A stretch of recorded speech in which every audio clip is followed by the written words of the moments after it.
기도하겠습니다. 487장입니다. 487장.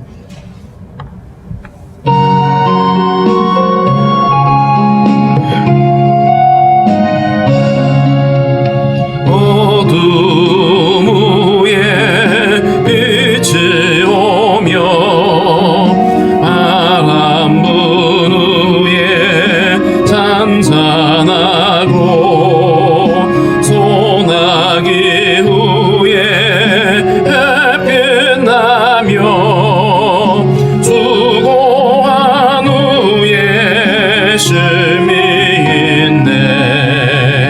연약함 후에 강건하며 애통한 후에 위로받고 눈물 난 후에 웃음 있고 씨 뿌린 후에 주수하네. 괴로움 후에 평안 있고 슬퍼한 후에 기쁨 있고 멀어진 후에 가까우며 고독함 후에 친구 있네. 고생한 후에 기쁨 있고 십자가 후에 영광 있고 죽음 온 후에 영생하니 이러한 도가 진리로다. 기도하겠습니다. 하나님 아버지, 감사합니다. 허물과 죄로 죽었던 우리를 불쌍히 여기시고 우리를 구원하시려고 아들을 십자가에 내어주시며 그 보혈의 공로로 우리를 구원하셔서 우리로 하여금 하늘의 소망 갖게 하신 것 감사합니다. 오늘도 우리에게 새날을 허락해 주시고 주님 앞에 나와서 하나님 기도하게 하시니 감사합니다. 주님 허락하신 이 한날 온전히 주님과 동행할 수 있도록 우리의 믿음을 허락해 주시고 우리가 주님을 바라보며 믿음으로 행하기에 부족함이 없도록 도와주시기를 원합니다. 하나님 아버지, 또 이렇게 코로나가 창궐해서 많은 사람들이 염려하고 근심하고 두려워하는 가운데 있습니다. 주님의 긍휼하심으로 함께하여 주시고 하나님 아버지, 그럼에도 불구하고 우리가 하늘의 소망을 두게 하시고 우리의 믿음을 더욱 견고히 하게 하는 시간이 될 수 있도록 주여 인도하여 주옵소서. 오늘도 우리의 모든 간구하는 바를 아시는 하나님, 주의 선하심으로 응답하여 주시고 우리의 모든 계획하는 것들과 바라는 것들이 주님의 은혜 가운데 아름답게 이루어질 수 있도록 주님 인도하여 주시옵소서. 성도들의 연약함을 고치시며 아버지 육체의 아버지 고통을 주께서 멈추게 하시며 하나님 그 모든 것들을 고쳐주시기를 원하고 기도합니다. 마음이 상한 자들을 위로하시고 주의 평강을 다하여 주시옵소서. 특별히 또 아버지, 우리 또 선교사님 어머니 또 이렇게 몸이 또 마음이 또 불편하셔서 또 어려움을 겪고 있습니다. 주님의 긍휼하심으로 함께 해주시고 치료하시는 능력의 손으로 함께하여 주시고 모든 아버지 진료 과정 가운데 주님이 간섭하심이 함께하여 주옵소서. 오늘 하나님 주신 말씀 우리가 아버지 잘 이해할 수 있도록 우리 안에 깨닫는 마음을 주시며 이 말씀 의지하여 우리가 하늘의 소망 붙들고 살아갈 수 있도록 주여 인도하여 주옵소서. 하나님 오늘도 성도들의 가정과 또 기업을 붙드시고 또 나라의 부름받은 우리 형제들 강건함으로 지키시며 인도하여 주옵소서. 예수님의 이름으로 기도하옵나이다. 아멘. 492장 찬송합니다. 492장.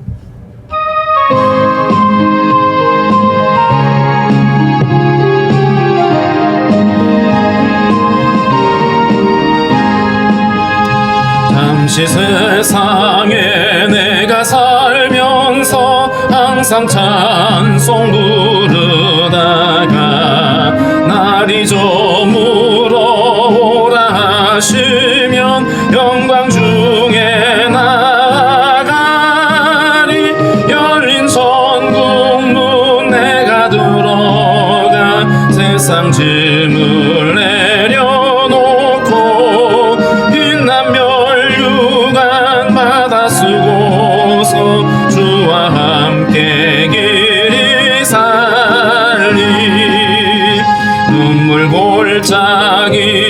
더듬으면서 나의 갈 길 다간 후에 주의 품 안에 내가 안기어 영원토록 살리로다.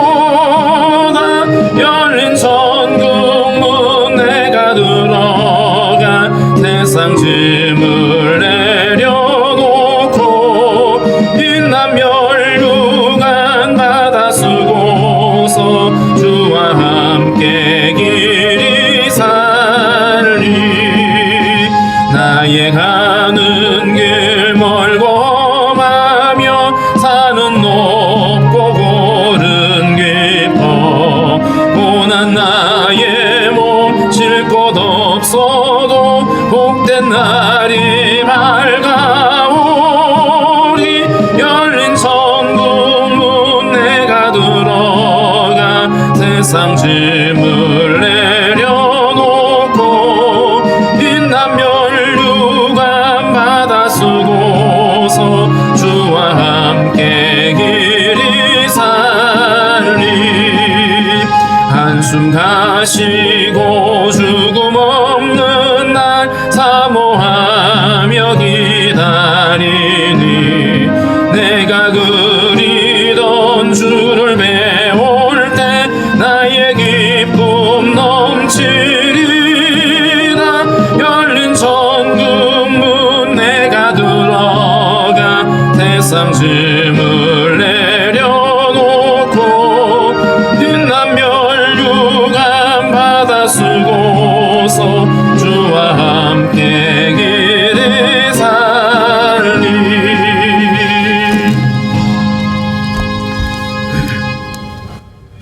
고린도후서 5장 1절부터 10절입니다.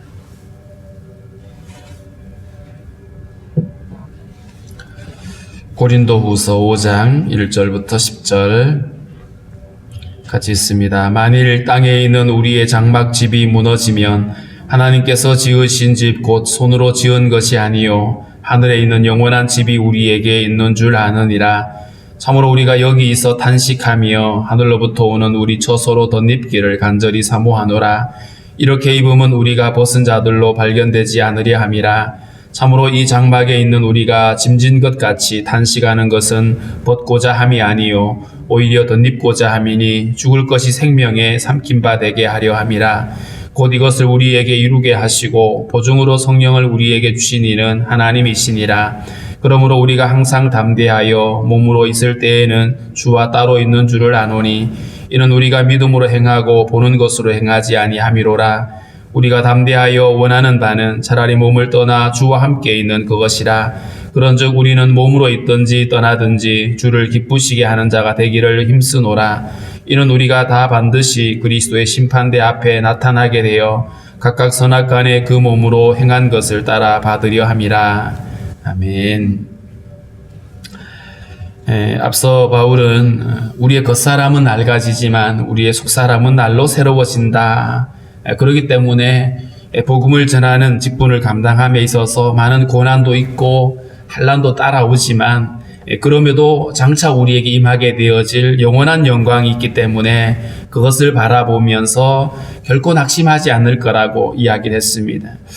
오늘 이 본문에서는 바로 하늘의 소망을 가진 자, 분명히 땅에서는 고난이 있고 환난이 있고 죽음이 오지만 하늘의 소망을 가지고 있기 때문에 그 하늘의 소망 붙들고 이 모든 이 땅에서의 삶을 오직 주님을 기쁘시게 하는 일에 집중할 것에 대해서 이야기를 하고 있습니다. 1절을 보면 만일 땅에 있는 우리의 장막집이 무너지면 이렇게 되어 있죠. 장막집이라고 하는 것, 마치 이스라엘 백성들이 광야를 지날 때에 장막을 치고 살았죠. 그래서 장막을 치고 또 금방 또 그것을 거두어서 다시 옮겨가고, 마치 우리가 육체로 살아가는 모습이 장막집에 머무는 것 같다. 왜냐하면 영원하지 않거든요.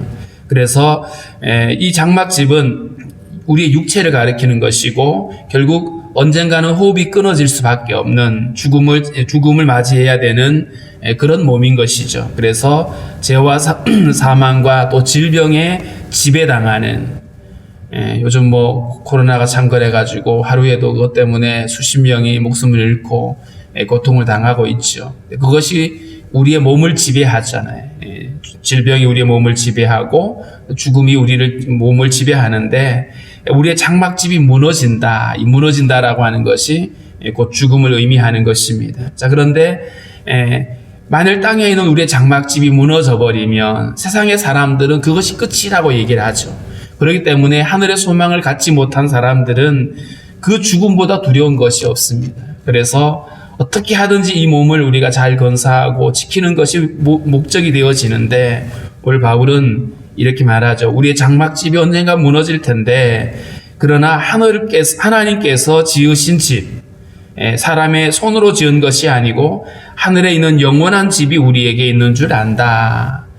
하늘에 있는 영원한 집, 이 집은 곧 하나님께서 우리를 위해 예비해 놓으신 바로 우리의 영원한 생명이고 부활의 몸인 것을 말합니다. 죽음 너머에 있는 영생의 삶인 것이죠. 육체의 몸이 끝나버리고 이 땅에서 우리가 죽음이 찾아온다고 하더라도 하나님이 우리에게 허락해 놓으신 영원한 삶이 있고 그것이 바로 영원한 집이다 이렇게 표현했습니다. 육체의 몸은 무너지고 끝나지만 우리에게 영원한 집이 덧입혀진다라고 말하는 것이죠. 결국 영생의 몸이고 부활의 몸이 우리에게 기다리고 있다라고 하는 이런 의미인 것입니다. 특별히 바울은 성도가 죽게 되어지면 결국 주님 오실 그날에 우리가 다시 부활의 몸으로 주님과 함께 살게 될 것이라고 말했고 뿐만 아니라 살아있는 자가 주님의 재림의 날을 맞이하게 된다라면 죽음을 맛보지 않고 우리가 부활의 몸으로 영원한 그 영생의 몸으로 변화되어질 것이라고 말했습니다. 그런데 바울은 자기가 죽기 전에 주님이 오시기를 원했어요.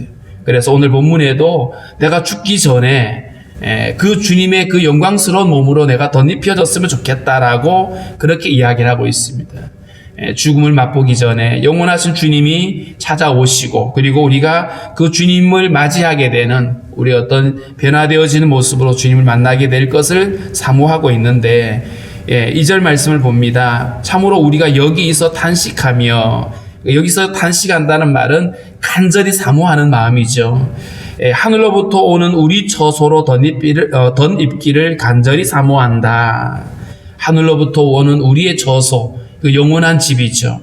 하늘에 있는 영원한 집, 이것은 하나님이 우리를 위하여 예비해 두신 영원한 생명입니다. 이것으로 덧입혀지기를 간절히 사모한다. 주님의 재림의 날을 그렇게 간절히 사모하고 주님을 기다리고 있는 그 믿음이, 그 소망이 바울로 하여금 지치지 않고 낙심하지 않고 하나님 주신 사명을 감당할 수 있는 하나의 어떤 에너지가 되는 것이죠. 복음을 전하면서 수많은 환난을 겪었고 여러 가지 죽음의 위협을 느꼈습니다. 그럼에도 불구하고 포기하지 않고 계속해서 그 길을 갈 수 있었던 것이 바로 이런 하늘의 소망인 것이죠. 그래서 주님 오실 그날을 사모하고 믿음으로 살아가다 보니까 결코 그는 환난이 두렵지 않고 죽음을 이겨낼 수 있는, 그래서 세상이 감당할 수 없는 믿음의 삶을 살아갈 수가 있었습니다. 생명으로 덧입혀지기를 원한다. 3절에 이렇게 되어 있습니다. 이렇게 입음은 우리가 벗은 자들로 발견되지 않으려 함이라. 여기서 먼저 우리는 벗은 자라고 하는 여기에 주목을 해야 될 것입니다. 창세기 3장에 우리가 벗은 자인 것을 얘기하고 있죠. 아담이 선악과를 먹고 난 다음에 벗은 것으로 발견되어집니다. 자신들이 벌거벗었다는 사실을 깨닫게 되고 그때부터 그들은 하나님을 두려워하게 되고 그것을 가려보려고, 그 자기의 벌거벗음을 해결해 보려고 무화과 나무 잎으로 몸을 가려보죠. 그런데 인간의 그 벌거벗은 것은 옷으로 가려지지 않습니다. 세상에 있는 그 어떤 것들로도 우리의 그 벌거벗음을 해결할 방법이 없는 거예요. 우리의 그 벗은 몸, 우리의 죄의 몸, 이것을 가려줄 수 있는 것이 없습니다. 그래서 하나님이 우리를 위하여 예비해 두신 것이 바로 가죽옷이죠. 가죽옷을 입히셨는데 우리가 이렇게 입음은 이 입는다라고 하는 것이 하늘에서 예비되어서 하나님이 예비해 놓으신 그것으로 덧입기를 원한다 그랬잖아요. 그러니까 그 영원한 생명으로 다시 덧입혀지기를 원하는 것은 벗은 자로 발견되지 않기 위해서다. 주님 다시 오실 그날에 우리가 벗은 자로 발견되어진다라고 하는 것은 이보다 더 큰 비극은 없습니다. 왜냐하면 그날에 우리가 만약에 주님 앞에 벗은 자로 발견되어지면 더 이상 주님과 함께 할 수 없는 것이 되거든요. 벗은 자로 우리는 주님을 만날 수가 없습니다. 아담이 하나님을 피했던 것처럼 벗은 자로는 주님께 나아갈 수가 없어요. 결국 하나님께서 우리를 그 벌거벗은 우리를 입혀주시기 위해서 당신의 의로 덧입혀주기 위해서 아들을 십자가에 내어주셨거든요. 그 십자가의 복음을 지금 바울은 전하고 있습니다. 우리가 이렇게 복음을 전하는 것은 그 복음이 이 벌거벗은 자들을 하나님의 그 생명으로 덧입혀주게 하시는 복음이기 때문인 것이죠. 스가랴서 3장에 보면 참으로 의미 있는 환상이 보여지는데 하나님의 그 보좌 앞에 제사장 여호수아가 서 있습니다. 그런데 그 제사장 여호수아의 모습은 하나님 앞에 서기에 부적절해 보이는 옷을 입고 있어요. 더러운 옷을 입고 있거든요. 그래서 사단이 그를 정죄합니다. 사단이 그를 정죄하는데 분명히 더러운 옷을 입고 있기 때문에 하나님 앞에 책망을 들을 사람은 여호수아인데 하나님이 사단을 책망을 합니다. 그리고 그 더러운 옷을 벗기게 되고 아름다운 옷을 덧입혀 주시죠. 이것이 바로 하나님께서 벌거벗은 우리를 당신의 그 가죽 옷으로 덧입혀 주시는 모습과 같은 겁니다.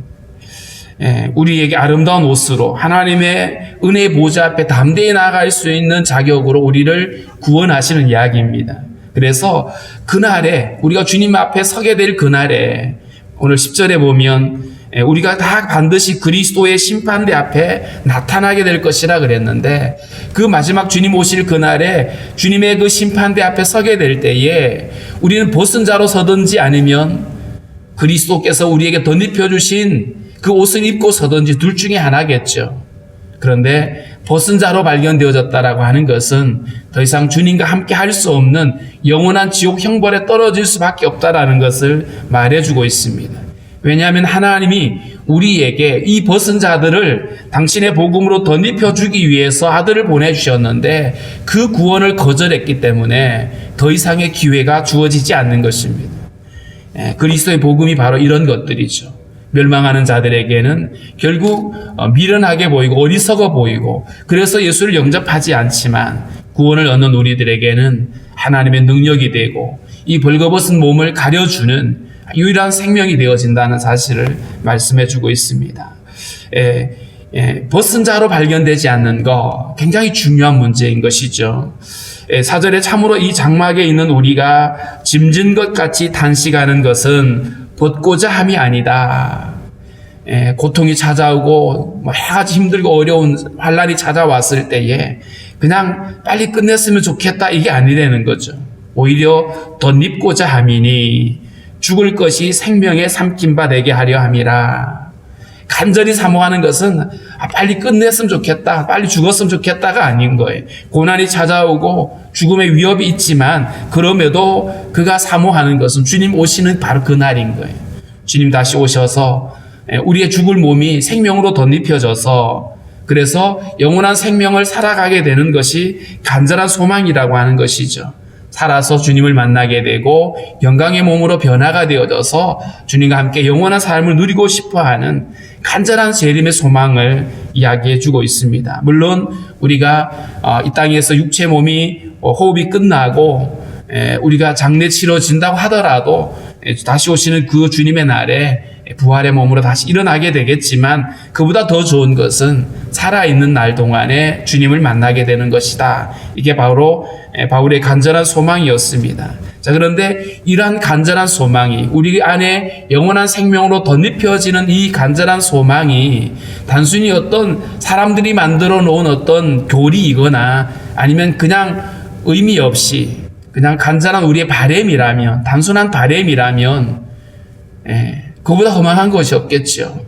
왜냐하면 단순한 바램은 어떤 보증도 안 돼 있습니다. 그런데 이 부활의 소망은 하나님께서 이 일을 이루실 뿐만 아니라 성령으로 보증해 주신 것이라고 말하죠. 5절에 보면 곧 이것을 우리에게 이루게 하시고 보증으로 성령을 우리에게 주신 이는 하나님이시니라.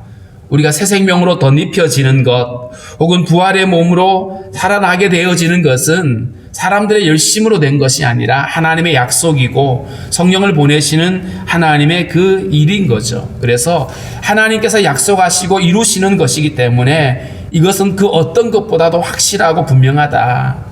하나님의 모든 약속은 반드시 이루어지기 때문에 그런 것이죠. 그렇기 때문에 오늘 바울은 자신의 소망이 결코 흔들릴 수 없다라는 것을 말하고 있습니다. 세상의 약속들은 흔들릴 수밖에 없어요. 사람들이 만들어 놓은 것들은 언제나 변할 수 있습니다. 그러나 하나님의 약속은 흔들림이 없이 반드시 이루어질 것이기 때문에 그래서 분명한 소망을 붙들고 있는 것입니다. 6절에는 그러므로 우리가 항상 담대하여 그러므로 이런 소망이 있기 때문에 어떤 어려움이 있어도 어떤 고난이 찾아와도 우리는 항상 담대하여 몸으로 있을 때는 주와 따로 있지만 우리가 육체에 머물러 있는 한에는 한계가 있긴 하죠. 우리가 육체의 지배를 당하고 있고 자 그러므로 우리가 예수 그리스도와 연합되어진 자들은 그리스도와 함께 십자가에 못 박히고 이제 우리 안에 그리스도가 사신다라고 하는 그 믿음으로 그렇다면 육체의 고난을 주목하는 것이 아니라 우리 안에 거하시는 주님을 주목하게 되겠죠. 그래서 7절에 이는 우리가 믿음으로 행하고 믿음은 뭐냐 하면 우리 안에 주님이 계시는 거예요. 그리고 주님 안에 우리의 소망을 바라보는 것이고요. 보는 것으로 행하지 아니한다. 보여지는 것들 바울이 당하고 있는 여러 가지 환난과 고난들, 그 육체의 어떤 그 고통들, 그걸 보게 되면 힘들어 못할 것 같잖아요. 그런데 그가 주목하는 것은 믿음으로 행하고 주님을 바라본다라고 이야기를 하고 있습니다. 재림의 소망을 가지고 믿음으로 달려가고 있는 바울의 이 모습을 보게 되는 것이죠. 육체를 가지고 살아가는 성도들 안에 이런 고민이 있을 수밖에 없습니다. 우리의 어떤 현실의 삶과 또 믿음에서 함께 늘 우리가 갈등이 일어나고 있는 것이죠. 자, 그럼에도 불구하고 우리는 오직 믿음으로 행하게 될 때에 이 소망 안에 흔들림 없이 살아갈 수가 있게 될 것입니다. 8절입니다. 우리가 담대하여 원하는 바는 차라리 몸을 떠나 주와 함께 있는 그것이라. 담대하여 원하는 것. 차라리 몸을 떠나서 주와 함께 있는 그것이다. 이 땅에서 우리가 좀 더 오래 살고 편안하게 사는 것이 목적이 아니라는 거죠. 주님과 함께 있는 그것이 그의 소망이고 비록 죽음이 찾아온다고 할지라도 거기에 소망을 두고 있는 바울의 모습인데 9절에 보면 그런즉 우리는 몸으로 있든지 떠나든지 육체의 몸이 무너지든지 아니면 또 여전히 남아있든지 상관없이 주를 기쁘시게 하는 자 되기를 힘쓴다. 모든 관심이 주를 기쁘시게 하는 것이다. 그러니까 주님을 기쁘시게 하는 게 뭘까요? 당신이 십자가에 못 박히면서까지 주님이 간절히 원하셨던 그것이겠죠. 그러니까 복음을 통해서 우리가 살아나는 것이 주님의 기쁨인 거예요. 주님이 원하시는 것이 바로 모든 사람이 주님을 알게 되고 구원받는 것이 주님이 원하시는 일이죠. 그래서 주님을 기쁘시게 하는 자가 되기를 원한다. 그의 간절한 소망이고 그가 복음을 계속해서 전해야 되는 이유였기도 하죠. 무엇을 하든지 죽든지 살든지 오직 그의 관심은 주님을 기쁘시게 하는 그것이었다. 그래서 죽음조차도 만약에 주님을 기쁘시게 하는 그 일이라면 유익하다라고 하는 것이 바로 바울의 이 고백인 것입니다. 10절에 우리가 보았던 것처럼 마지막 날에 우리가 그리스도의 심판대 앞에 서게 될 텐데 그날에 각각 선악과 안에 그 몸으로 행한 것을 따라 받으려 함이라. 믿지 않는 불신자들은 그날이 되어지면 분명히 그들은 심판을 받고 영원한 지옥 형벌로 갈 수밖에 없습니다. 그러나 믿는 성도들은 그날의 믿음으로 정말 주님 안에서 영원한 하나님이 약속하신 그 생명을 덧입게 되어질 것입니다. 그 생명으로 살아가게 되어지는 것이고요. 우리가 또 뿐만 아니라 주님 앞에서 선악간에 심판을 받는다 그랬는데 또 상급에 있다라고, 상급의 심판이 있다고 그러죠. 그래서 하나님이 그날에 우리가 이 땅에서 중성하고 헌신한 것들에 대한 상급, 그것이 어떻게 나타날지는 우리가 분명히 알 수 없지만 그날에 주님이 예비하신 상급을 누릴 것이다라고 말씀을 하고 있습니다. 오늘 이 본문을 가지고 우리가 기도할 텐데 분명히 우리가 이 땅에서는 환난이 있고 고난이 있고 죽음의 두려움이 있습니다. 그럼에도 우리가 하늘의 소망을 붙들고 하나님께서 예비해 놓으신 그리스도의 복음 안에 허락되어진 그 영생의 복을 우리가 사모하면서 우리가 이 땅에 살아가는 동안에 주님을 기쁘시게 하는 자로 살아가야 될 것입니다. 이 믿음을 우리에게 허락해 달라 기도해 주시고요. 우리 또 변화선 선교사님 어머니 또 이렇게 다시 병원에 입원해서 지금 진료를 받고 있는데 여러 가지 많은 어려운 가정들입니다. 하나님께서 이기게 해달라고 또 치료 잘 받을 수 있게 해달라고 또 그렇게 기도하겠습니다.